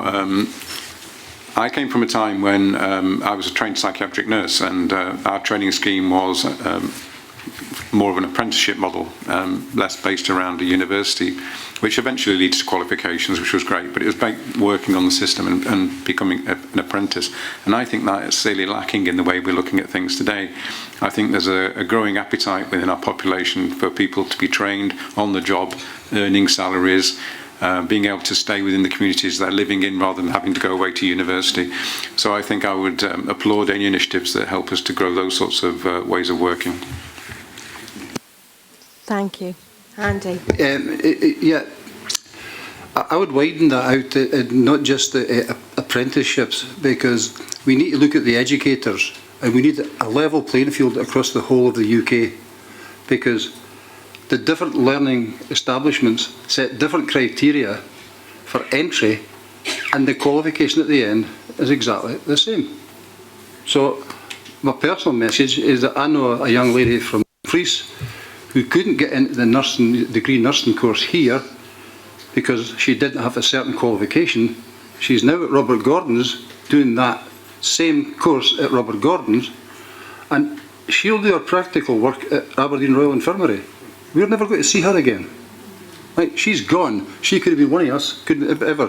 So I think what we need to do as a whole, as a community, is speak to the people who actually set the criteria, like the universities, or through your MPs, your MSPs, whatever it might be. That's my plea, and let's get a level playing field for young people so they understand if they want to be a nurse or they want to be a physio, it doesn't matter if you go to Leeds or if you go to Aberdeen, it's exactly the same entry qualification. Thank you, Andy. So let's all look at watches. I'm saying 20 seconds to past. Where's everybody else? Pretty similar. Does anyone have a really quick question that will have a really quick answer? What a ridiculous thing to say. Can we go to this gentleman at the front first? And first, she says. David. Thank you. It's not a question, it's an observation, and obviously it's a reply to Nick's question earlier on about Snapchat and Facebook and such like. Can I say that my wife did a video conference from Stranraer to Dumfries, and she reckons it's the best communication she's had with the consultant during the whole of her time. She came out there chirping, and can I say another observation is the young people down here would like to see apprenticeships within the health service, the way they were going. So, thank you, David. That's wonderful. I'm aware that we're at past, and we have got a schedule for this afternoon, so not everyone's going to get to ask their question now. But again, remember there will be other opportunities this afternoon around tea with the IJB, and if you can collar anybody at lunch, please do, but make sure that they get food and water for the afternoon. So, this afternoon, we will be back at 1:15. And at 1:15, you're going into the workshops that you've been allocated. So everyone should have a sticker that says A or B, and it'll be about the one you've chosen. Workshop A is here in the front.